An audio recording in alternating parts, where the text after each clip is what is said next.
in this program, and it's been a long time since we've given this program. So if there's some hiccups, it's because we don't do this a lot. And I'm really happy to be working with Ann Hilton Fisher, a good friend of Anita's. I think, did she sponsor your wedding shower? She did give me my wedding shower, yeah, in the Marquette Clubhouse on July 4th, 1969. Wow. And I met her 1977 when I did my first Art on the Rocks. I was 24 years old, and I'm still setting up the tents at Art on the Rocks. Count the years and how old I am now, 72, 24. So she changed my life, had a big influence on Ann, and she changed Marquette's arts forever. So we hope you like this little program. And by the way, I'm mainly the photo guy. Ann's got all these great stories, but luckily at her estate sale, I have her whole photo collection of her and Gunther Meyland, and I told you just recently we found hundreds more. Oh, jeez. Hundreds more. And she was in charge of the Queens contest for years, and there's a box of every queen from the UP, 8x10s, probably that high.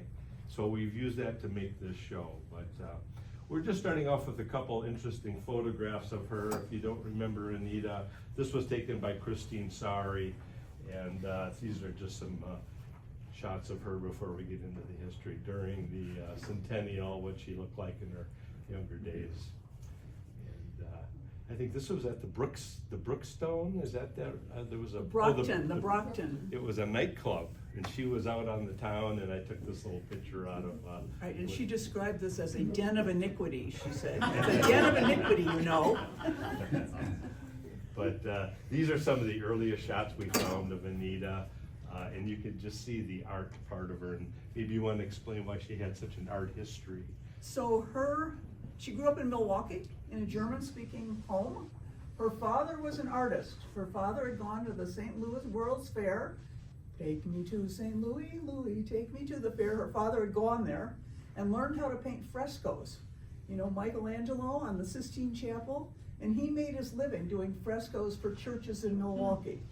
So she came from an artistic family and was always involved in the arts. And we have, I think, coming up soon, this is her high school yearbook. Notice it's the Tatler, just like the Marquette High School yearbook, January 1916.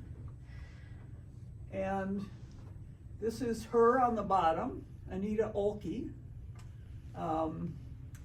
And here on the next page is Goldie Merowitz. And Goldie and Anita were friends because, as Anita said, Goldie always brought onion sandwiches and nobody else wanted to eat with her, but I didn't mind the onion sandwiches. Why am I telling you about Goldie Merowitz? That's who Goldie Merowitz is. Goldie Merowitz grew up in Milwaukee, became Golda Meir. And so she was, you know, Anita's remarkable days go all the way back to high school. Anita graduated from high school, went to school at the University of Wisconsin, became an art teacher in Milwaukee, met this handsome devil, Gunther Meyland, who was also going to be an academic. And here we have their wedding, looking very much like young marrieds of their era. I should have said she was born in 1897.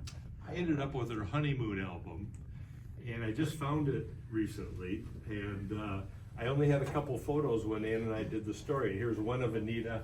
They went all the way from Marquette in a Model T all the way out to Yellowstone Park. Wow. Actually, I think ultimately they went to San Diego. But they went all the way to California. This is in the 1920s. So here's young Anita as they posed, and I got a shot of Gunther at Yellowstone Park at the handkerchief pool, and he's dipping a handkerchief in there. So it's kind of interesting that we ended up with her honeymoon album also.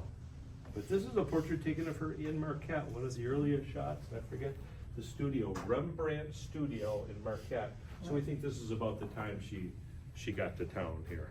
So she'd been teaching art. She married Gunther, and of course, once you were married, you were not to teach. Gunther wanted to teach college. He could have had jobs teaching high school, but he wanted to teach college. And he had some breathing issues, so he was really looking at a college in the Southwest somewhere. But But then he got a call from the president of Northern Michigan. It was already October and they had a late minute vacancy, and would he come up?